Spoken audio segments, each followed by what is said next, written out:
Much better. Much better. I don't know what got into Now we can actually start the ParentCast. Now we can start episode number 4. 4. 04. Episode 04. We're beyond a trilogy at this point. Better than the original Star Wars. We are. Better than the original Star Wars. Speaking of which, great. Rogue One comes out this week, so you know what I'll be doing on Thursday night. But anyway, hey, welcome to the ParentCast. Ross and Jeff here. We are excited that you have joined us. Thanks for joining us again for episode 4. Ross, tell us about what's going on in I-5. 5th grade coming up this week. They're going to continue their Marvelous Light Christmas series. Just kind of digging into the Christmas story a little bit together. And then in a couple of weeks, on the 21st, they'll be having their Christmas party. Wear a Christmas sweater. There'll be prizes and stuff for that. It's going to be a great evening of kicking off Christmas break the right way with I-5. Yeah, I kind of want to go down and hang out with them. It should be fun. That's all That's going to be fun. And similarly with middle school. Middle school, this week we continue our series, Another Christmas Story. We started it this last Wednesday and really enjoyed it so far. It's just a look at some of the parts of the Christmas story that don't tend to get talked about very much. This last week we looked at Simeon from him, and this week we're looking at a character that seems like, well, duh, she's not part of the stuff that doesn't get talked about when it's Mary. And she's obviously in the nativity scene. She gets talked about a lot, but I think a lot of times our perception of her is a little bit off because of how famous she is, because she's the mother of Jesus, and because God chose her that way. I think we tend to think she's like this super saint, like this incredible person that God was like, all right, you are the best person for this job. And obviously that's what God thought. But according to the world standards and stuff, Mary was probably not the best choice. Sure. She was just an average girl living an average life, but she got an opportunity to say yes to what God wanted to do instead. Awesome. And so we're going to be the point we're going to be looking at and learning from Mary's life is that God's story is worth living for, even if it means letting go of our own, which Mary had to do in the Christmas story. So can't wait to check that out and help students maybe see Mary in a little bit different light this year. Yeah, simple question a parent of a middle schooler can ask their kid.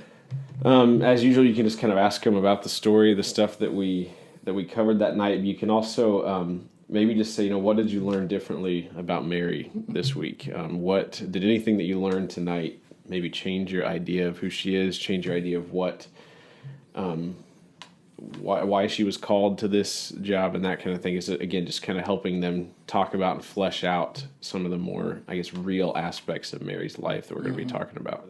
High school, still in the current series right now that you guys are working on? Yeah, so this past Sunday, on Sunday morning, we did Can I Ask That? And we asked the question, pretty big question, is Jesus really the only way to heaven, really the only way to God? Just kind of establishing the framework again in the case that this is why we ask these questions. This is some of the ways to answer them. And then on Wednesdays, we're still in presence over perfection, right?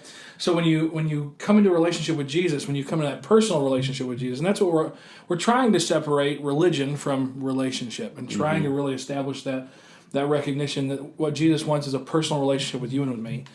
And so how Jesus causes us to be perfect, causes us to be holy, so we can have relationship with God. Really draw some lines between being perfected and following Jesus and how those two things correlate. So that's kind of what we're doing. So high schooler, parents of students in that group, what's an easy way to keep that conversation going at home? The big question that really we're trying to drive towards on Wednesday is what is this true thing of repentance, right? We talk about repentance, we talk about our sin a lot. I want to be saved, I got to be saved from my sin. But Jesus also calls us to surrender even the good things, the goals and the dreams. And we talked about this last week. We asked the question, what are the goals and dreams and where they come from? And really, the question that we want to drive towards is kind of an add-on to last week. Because, like last week we said, that your destination determines the direction you go. So if I know I want that, then that's where I'm going to go. This week is how is God working on you right now? What is one thing that God is challenging you on right now to maybe to surrender or change or dive deeper in?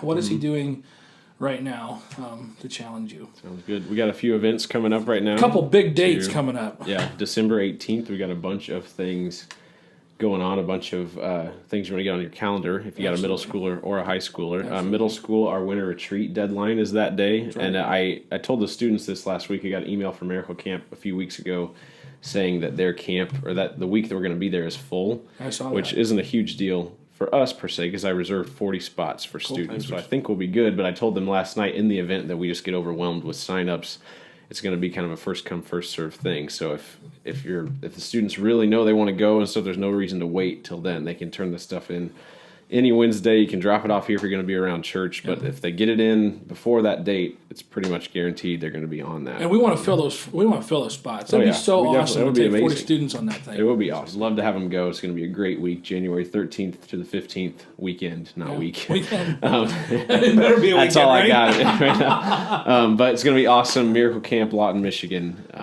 Excellent weekend away to get to know each other and spend some time with God. John Tibbs leading worship that night. Yep. And so that's going to be awesome. Forgot to mention, didn't put on the list. It's not on the John list. Tibbs is coming here, who was actually the CDYC worship leader this last year for both middle school and high school. He's going to be here January 11th for our one-night kickoff in the wintertime. So that's going to be awesome. And then 2 days later, you guys head up to Lawton, and He's going to be there too. He's going to be there too. So that's going to be great.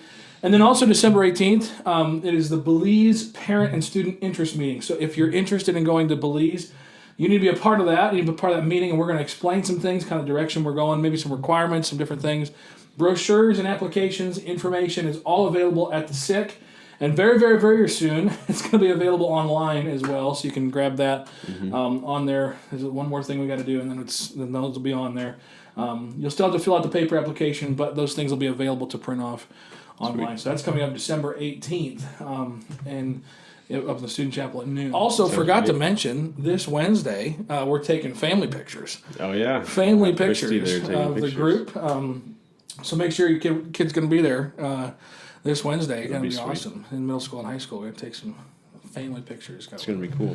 So, and then on December 21st, that's another big day around it's our here. last midweek before Last Christmas midweek of break. 2016. Celebrating Christmas, ugly sweater Christmas party, singing some Christmas songs together, playing some Christmas games, giving away prizes for the Lots of prizes. favorite sweaters and stuff. So it's going to be an awesome night.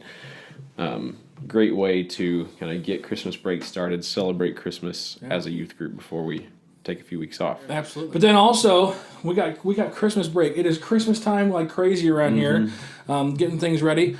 So we're going to take a break. We're actually going to not have stuff going on. We will take a break from it's the 21st of December through last day. January 4th. We'll be back for HSM Sundays on January 8th, which is our kickoff in the wintertime after the new year.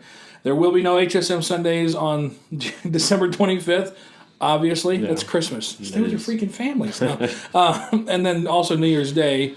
Yep. However, just so we're clear, church schedule, New Year's or Christmas Eve, 3, 5, and 7 in the FLC. It's going to be a great time. Yeah, going to be awesome services in the FLC. And then a 10 o'clock service on Christmas. Yep, just one simple service. One simple service. Everybody in the gym. Right? And then the same thing happens on the first New Year's Day. Yep. One service in the gym at 10 o'clock. And then that next Sunday back to normal. Hey, real quick, we want to always give you a little nugget. Those things, we're calling it the Parent Q now.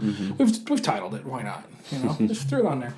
This one actually comes from John Acuff. He's actually a part of Orange Leaders. Just 3 tips on how to help your kids navigate peer pressure. Yeah. Huge deal. Huge deal. And Ross, tell us what the first one is. The first simple thing that they kind of recommended, which I thought was great, was to really just give the kids a simple comeback. Yeah. So when they get in a situation where somebody says, "Hey, do you want?" Hey, you want to go to a party? You want to go to a party? You want to go get a drink?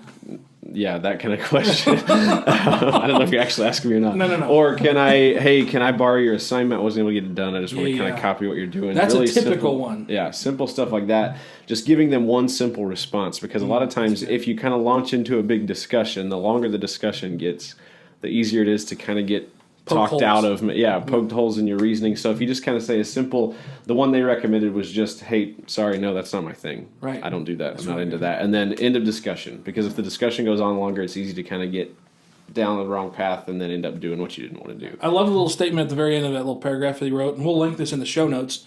Okay. I always got to reference the show notes. We'll link this in the show notes. But to help your kids recognize that no is a complete sentence.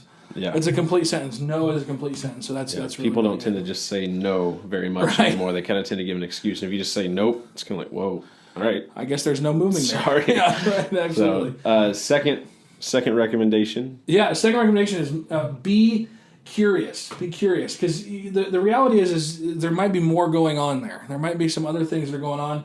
And by doing that, first of all, you get to know your kid a little bit, invest in understanding a little bit more about your kid, maybe some things that is going on there, but also to invest in getting to know their friends, right? Because one of the things that's really, really tough is that who are these people, who are these kids who are pushing our kids to do things they don't want to do. And so it's helpful to ask some questions and just invest in understanding what's going on, what's the context of what's happening there, and who are they? Because if they're close people to your kids, that may be a different conversation, right? Mm-hmm. If this is just an off thing, somebody who's just, they see in school, that's one thing. But if it's a close friend, this might be another conversation about, who are you surrounding yourself with? Mm-hmm. So be curious about that. Yeah. Last one. And if you're not curious, though, a lot of times students aren't typically going to just come and say, "Hey, Mom and Dad, I want to talk about peer pressure tonight." Right. If they do record it, I want to see it. But it's just it's not typically a thing that people are going to offer up. And so if you're not curious, if you're not the one saying, "Hey,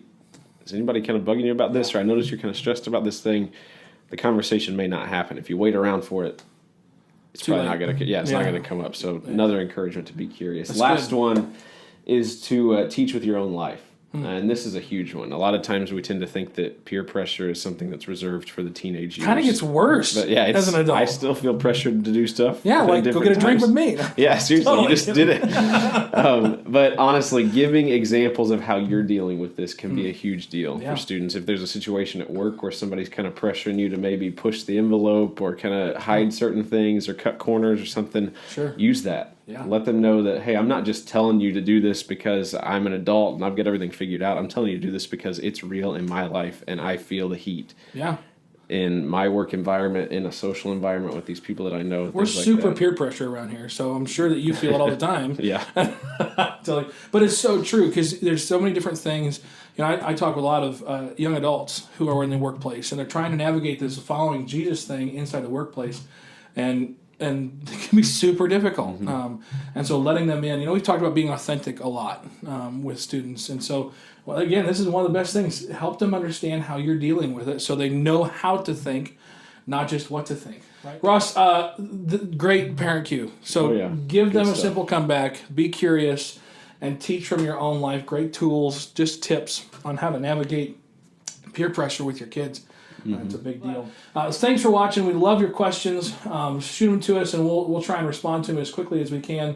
But again, thanks so much for partnering with us, and we'll see you for Christmas Eve. Yep. Christmas Eve. It's going to be awesome. 3, 5, and 7 on this Wednesday for midweek. So have a wonderful week. See ya.